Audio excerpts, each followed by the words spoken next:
Hotel की चादर हमेशा वाइट क्यों होती है, क्यों इस आइलैंड को मौत का आइलैंड कहते हैं और अमेरिका के झंडे में 50 सितारे ही क्यों होते हैं, क्यों इस आदमी ने अपने प्रेशर कुकर से शादी कर ली और क्या होता अगर भारत में मुकेश अंबानी ना होते।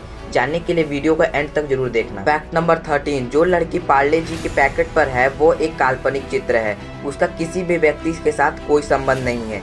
आज तक आप लोग नीरू देशपांडे को पार्ले जी गर्ल मानते हैं, लेकिन यह सच नहीं है। पार्ले पैकेट पर लगी लड़की का चित्र एवरेस्ट क्रिएटिव मंगल लाल देविया ने 1960 में बनाया था। फैक्ट नंबर 12, इंडोनेशिया में कोइरुल अनम नाम की इस व्यक्ति ने अपने प्रेशर कुकर से शादी कर ली, क्योंकि इस व्यक्ति को इस कुकर में बना खाना बहुत अच्छा लगता था। लेकिन शादी के 4 दिन बाद इसने अपनी पत्नी कुकर से तलाक ले लिया और इसकी वजह उसने यह बताई कि कुकर सिर्फ चावल ही बना सकता है और वह सारी जिंदगी सिर्फ चावल खाकर नहीं बिता सकता। फैक्ट नंबर 11, यह फोटो किसी इंसान के होंठों की नहीं बल्कि यह एक पौधा है जिसका नाम हुकर लिप्स है। यह मध्य और दक्षिण अफ्रीका के वर्षा वनों में पाया जाता है। वहाँ के लोग इसे वैलेंटाइन डे पर दिया जाने वाला सबसे अच्छा गिफ्ट मानते हैं। फैक्ट नंबर 10, आप लोगों ने आलिया भट्ट की फिल्म राजी जरूर देखी होगी, लेकिन क्या आपको पता है राजी फिल्म में आलिया भट्ट ने जिस लड़की का किरदार निभाया था उसका असली नाम सहमत खान है, जो एक भारतीय कश्मीरी जासूस थी और पाकिस्तान में एक आर्मी ऑफिसर की बीवी बनकर भारत के लिए जासूसी करने गई थी। 1971 की जंग के दौरान उनकी दी हुई जानकारी से हमारे कई सैनिकों की जान बच गई थी। इनके लिए 1 लाइक तो बनता है। फैक्ट नंबर 9, हाल ही में एक रिपोर्ट के मुताबिक भारत के लोगों को एक नया iPhone 13 खरीदने के लिए औसतन 3 महीने काम करना होगा, जबकि स्विट्जरलैंड में सिर्फ 4 दिन, अमेरिका में 6 दिन और सिंगापुर में 7 दिन काम करके नया iPhone 13 खरीदा जा सकता है। आपको कितने दिन लगेंगे कमेंट में जरूर बताएं। फैक्ट नंबर 8, इस आदमी ने तो इंडिया का नाम ही रोशन कर दिया। अब आपका सवाल होगा कि वो कैसे। लंदन में रहने वाले रुबीन सिंह जी कार के इतने शौकीन हैं कि उनके पास दुनिया की सबसे महंगी कारों में से एक रोल्स रॉयस की 15 कारें हैं। सारी कारें अलग अलग कलर की है। रुबीन सिंह हर दिन इन कारों को अपनी पगड़ी से मैच कर चलाते हैं। आपको कौन सी कार पसंद है कमेंट में जरूर बताएं। फैक्ट नंबर 7, एक बार चंडीगढ़ के एक डोमिनोज रेस्टोरेंट ने अपने 2 कस्टमरों से 14 रुपए कैरी बैग के लिए चार्ज कर लिए थे।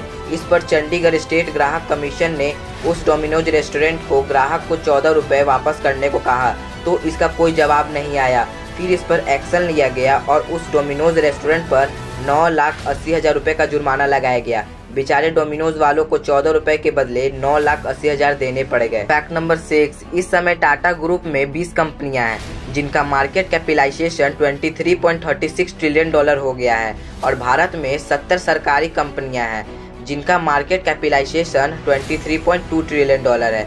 हमारे देश में ऐसा पहली बार हुआ है कि किसी प्राइवेट ग्रुप की मार्केट वैल्यू सरकारी कंपनियों से ज़्यादा हो गई है। अगर आप भी रतन टाटा जी के फैन हैं तो वीडियो को लाइक जरूर करना। फैक्ट नंबर 5, आप लोगों में से बहुतों को पता होगा कि अमेरिका के झंडे में 50 सितारे होते हैं, पर क्या आपने कभी सोचा है कि अमेरिका के झंडे में 50 सितारे क्यों होते हैं? दरअसल 1912 से 1969 तक सितारों की संख्या 13 थी। कुछ साल बाद 13 से बढ़कर 48 हो गई और 1960 तक सितारों की संख्या 50 हो गई। अभी कुल सितारे 50 है जो अमेरिका के राज्यों को दर्शाते हैं। फैक्ट नंबर 4, आप लोग रिलायंस कंपनी के मालिक मुकेश अंबानी को तो जरूर जानते होंगे, पर सोचिए अगर मुकेश अंबानी भारत में ना होते तो क्या होता। सबसे इम्पोर्टेंट बात कि आज हम सब इतना सस्ता 4G डेटा का आनंद नहीं ले पाते। भारत में 2G को बनाने और लॉन्च करने में करीब 25 साल लग गए थे, लेकिन मुकेश अंबानी ने 4G केवल 3 साल में ला दिया। जियो के आने के बाद भारत में कोने कोने में इंटरनेट पहुंचा, जिससे भारत के हर कोने से YouTuber, digital marketer, web designer, photographer निकल रहे हैं। फैक्ट नंबर 3, गुजरात में रहने वाली सेजल शाह ने अपनी कार को गाय के गोबर से ढक रखा है ताकि चिलचिलाती गर्मी से बचा जा सके। यह ग्लोबल वार्मिंग बढ़ने के समय पर्यावरण को बचाने में उनकी एक नई पहलू भी है। फैक्ट नंबर 2, इस आइलैंड को मौत का आइलैंड इसलिए कहते हैं क्योंकि 14th सेंचुरी में प्लेग के मरीजों को यहाँ लाकर मरने के लिए छोड़ दिया जाता था, लेकिन जब मरीज ज्यादा हो गए थे तब 1,60,000 मरीजों को इस आइलैंड पर जिंदा जला दिया गया। फैक्ट नंबर 1, होटल की चादर हमेशा व्हाइट क्यों होती है? इसके मेनली 3 रीजन है। पहला, कहा जाता है कि सफेद कलर मन और दिमाग की शांति का प्रतीक होता है और लोग अक्सर छुट्टियां मनाने दिमाग और मन की शांति के लिए ही जाते हैं। नंबर 2, आप जब कहीं भी घूमने जाते हैं तो घूम घूम कर काफी थक जाते हैं, इसलिए सफेद रंग की चादर से आपको उस पर रिलैक्स महसूस होता है और सफेद रंग की चादर पर काफी सुकून मिलता है। नंबर 3, होटल में सफेद रंग की चादर बिछाने की सबसे खास वजह यह है कि उससे लग्जरी लुक आता है। साल 1990 में एक रिसर्च के अनुसार पाया गया है कि सफ़ेद रंग से लग्जरी लुक आता है। तब से ही होटल में सफ़ेद रंग की चादर का ट्रेंड चल रहा है।